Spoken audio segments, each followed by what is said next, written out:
महात्मा गांधी की जन्म जयंती पर स्वच्छ भारत का एक अभियान 125 करोड़ देशवासियों ने आरंभ किया है। मुझे विश्वास है कि आप सब इसको आगे बढ़ाएंगे। मैंने कल एक बात कही थी स्वच्छ भारत अभियान में कि मैं 9 लोगों को निमंत्रित करूंगा और वे खुद सफाई करते हुए अपनी वीडियो को सोशल मीडिया में अपलोड करेंगे और वे और 9 लोगों को निमंत्रित करेंगे। आप भी इसमें जुड़िए, आप सफाई कीजिए, आपके 9 जिन लोगों को आप आह्वान करना चाहते हैं उनको कीजिए, वे भी सफाई करें। आपके साथी मित्रों को कहिए, बहुत ऊपर जाने की जरूरत नहीं है। वो और 9 लोगों को कहे, वो और 9 लोगों को कहे, धीरे धीरे पूरे देश में ये माहौल बन जाएगा। मैं विश्वास करता हूं इस काम को आप आगे बढ़ाएंगे। हम जब महात्मा गांधी की बात करते हैं तो खादी की बात बहुत स्वाभाविक ध्यान में आती है।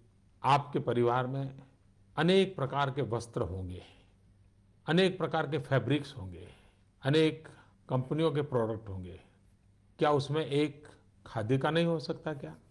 मैं आपको खादीधारी बनने के लिए नहीं कह रहा हूं, आप पूर्ण खादीधारी होने का व्रत करें ये भी नहीं कह रहा हूं। मैं सिर्फ इतना कहता हूं कि कम से कम एक चीज, भले हैंडकरचीफ हो, भले घर में नहाने का तौलिया हो, भले हो सकता है बेडशीट हो, तकिए का कवर हो, पर्दा हो, कुछ तो भी हो। अगर परिवार में हर प्रकार के फैब्रिक का शौक है, हर प्रकार के कपड़ों का शौक है, तो एक ये भी तो होना चाहिए।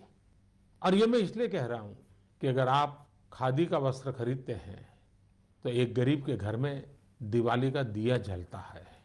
और इसलिए एक आध चीज, और इन दिनों तो 2 अक्टूबर से लेकर करीब महीने भर खादी के बाजार में स्पेशल डिस्काउंट होता है, उसका आप फायदा भी उठा सकते हैं। एक छोटी चीज, और आग्रह पूर्वक इसको करिए। आप देखिए गरीब के साथ आपका कैसा जुड़ाव आता है, उस पर आपको कैसी सफलता मिलती है।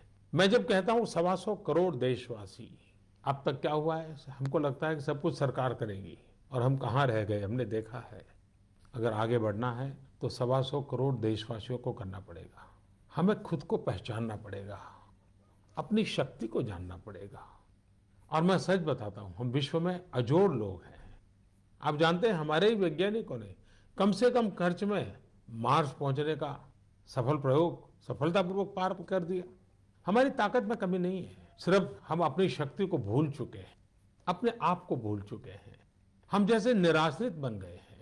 नहीं मेरे प्यारे भाइयों बहनों, ऐसा नहीं हो सकता।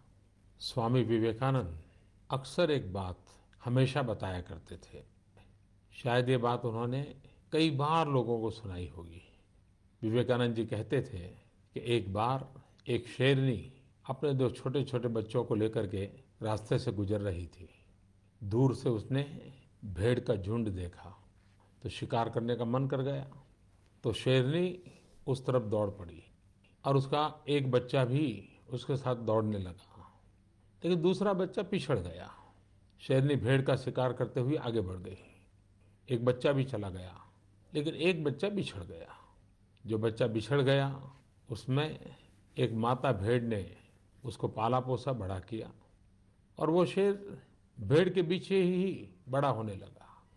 उसकी बोलचाल, आदतें सारी भेड़ जैसी हो गई। उसका हंसना, खेलना, बैठना, उठना सब भेड़ के साथ ही हो गया। एक बार वो जो शेरनी के साथ बच्चा चला गया था वो बड़ा हो गया था। उसने एक बार इसको देखा कि ये क्या बात है, ये तो शेर है और भेड़ के साथ खेल रहा है, भेड़ की तरह बोल रहा है, क्या हो गया इसको। तो शेर को थोड़ा अपना हम पर ही संकट आ गया, तो इसके पास गया, उसको कहने लगा, अरे तू क्या कर रहे हो, तुम तो शेर हो। तो कहा नहीं, मैं तो भेड़ हूँ, मैं तो इन्हीं के बीच पला हूँ, बड़ा हूँ, इन्होंने मुझे बड़ा किया है, मेरी आवाज़ देखिए, मेरी बातचीत का तरीका देखिए। तो शेर ने कहा कि चलो मैं दिखाता हूँ तुम कौन हो। उसको एक कुएं के पास ले गए और कुएं में पानी के अंदर उसका चेहरा दिखाया और खुद के चेहरे के साथ उसको कहा, देखो हम दोनों का चेहरा एक है, मैं भी शेर हूं, तुम भी शेर हो। और जैसे ही उसके भीतर से आत्मसम्मान जगा, उसकी अपनी पहचान हुई, तो वो भी उस शेर की तरह भेड़ों के बीच पला हुआ शेर भी दहाड़ने लगा। उसके भीतर का सत्व जग गया। स्वामी विवेकानंद जी यही कहते थे, मेरे देशवासियों, 125 करोड़ देशवासियों के भीतर अपार शक्ति है, अपार सामर्थ्य है। इतना सामर्थ्य है, हमें अपने आप को पहचानने की जरूरत है। हमारी भीतर की ताकत को पहचानने की जरूरत है। और फिर जैसा स्वामी विवेकानंद जी ने कहा था, उस आत्मसम्मान को लेकर के, अपनी सही पहचान को लेकर के हम चल पड़ेंगे तो हम विजयी होंगे, हम सफल होंगे और हमारा राष्ट्र भी विजयी होगा, सफल होगा। मुझे लगता है हमारे 125 करोड़ देशवासी भी सामर्थ्यवान है, शक्तिवान है। हम भी बहुत विश्वास के साथ खड़े हो सकते हैं। इन दिनों मुझे ईमेल के द्वारा, सोशल मीडिया के द्वारा, फेसबुक के द्वारा कई मित्र मुझे चिट्ठी लिखते हैं। एक गौतम पाल करके व्यक्ति ने एक चिंता जताई है। उसने कहा है कि जो स्पेशली एबल्ड चाइल्ड होते हैं, उन बालकों के लिए नगर पालिका हो, महानगर पालिका हो, पंचायत हो, उसमें कोई न कोई विशेष योजनाएं होती रहनी चाहिए। उनका हौसला बुलंद करना चाहिए। मुझे उनका ये सुझाव अच्छा लगा, क्योंकि मेरा अपना अनुभव है।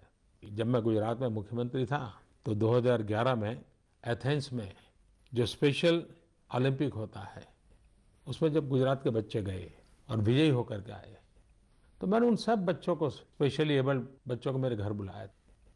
मैं 2 घंटे उनके साथ बिताए। शायद वो मेरे जीवन को बहुत ही इमोशनल, बड़ा प्रेरक वो घटना थी। क्योंकि मैं मानता हूँ कि ये किसी परिवार में स्पेशली एबल्ड बालक है तो सिर्फ उनके माँ बाप का दायित्व नहीं है, ये पूरे समाज का दायित्व है। परमात्मा ने शायद उस परिवार को पसंद किया है, लेकिन वो बालक तो सारे राष्ट्र की जिम्मेवारी होता है।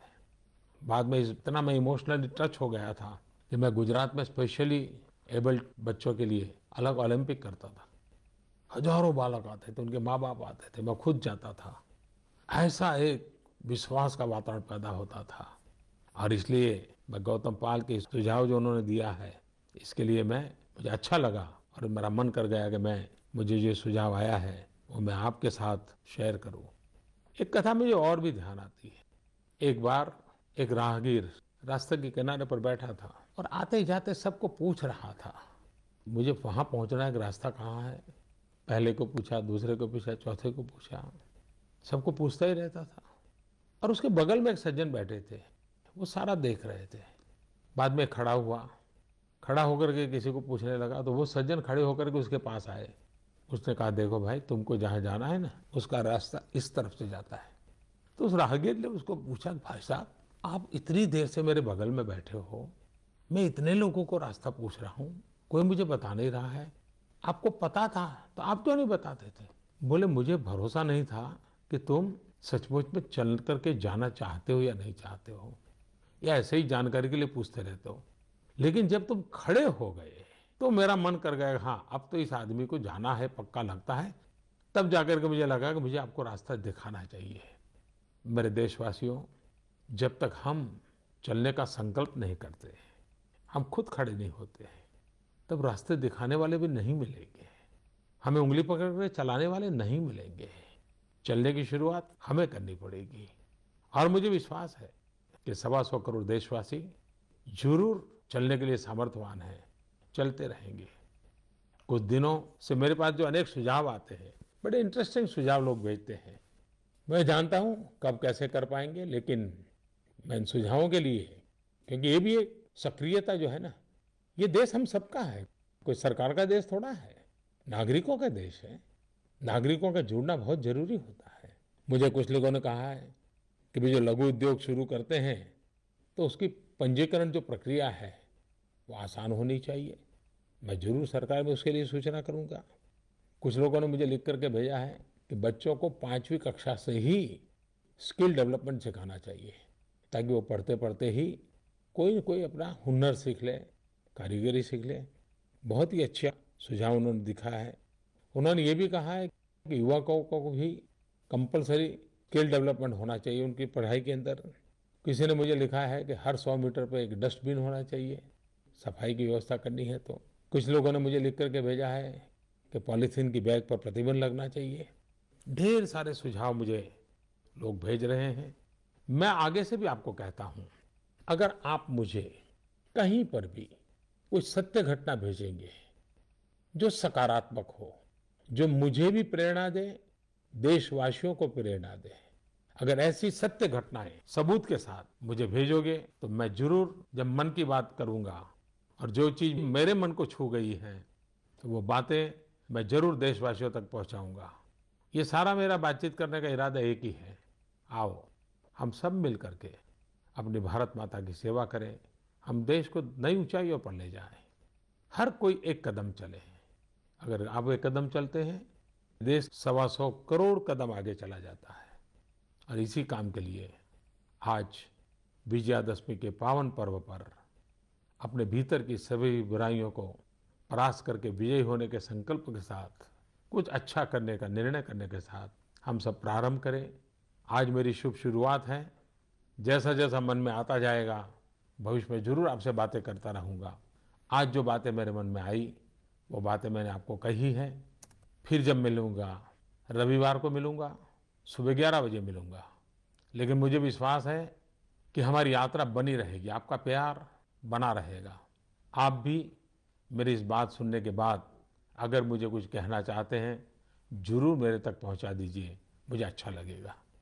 मुझे बहुत अच्छा लगा आज आप सबसे बातें करने के लिए। और रेडियो का ऐसा सरल माध्यम है कि मैं दूर दूर तक पहुंच पाऊंगा, गरीब से गरीब के घर तक पहुंच जाऊंगा। क्योंकि मेरे देश की ताकत गरीब की झोपड़ी में है, मेरी देश की ताकत गांव में है, मेरी देश की ताकत माताओं बहनों नौजवानों में है, मेरे देश की ताकत किसानों में है। मैं आप ही के भरोसे भारत आगे बढ़ेगा, ये विश्वास व्यक्त करता हूँ। आपकी शक्ति में भरोसा है, इसलिए मुझे भारत के भविष्य में भरोसा है।